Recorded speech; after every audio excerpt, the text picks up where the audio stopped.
திருப்படல்கள் 15 1-5 முடிய.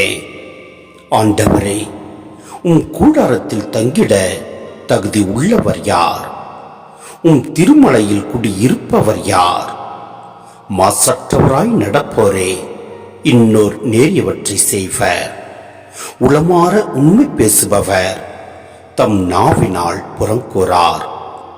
தம் தோழருக்கு தீங்கிழையார். தம் அடுத்தவரை பழித்துரையார். நெறி தவறி நடப்போரை இழிவாக கருதுவர். ஆண்டவருக்கு அஞ்சுவோரை உயர்வாக மதிப்பர். தமக்கு துன்பம் வந்தாலும் கொடுத்த வாக்குறுதியை மீறார். தம் பணத்தை வட்டிக்கு கொடார். மாசற்றவருக்கு எதிராக கையூட்டு பெறார். இவ்வாறு நடப்போர் என்றும் நிலைத்திருப்பர்.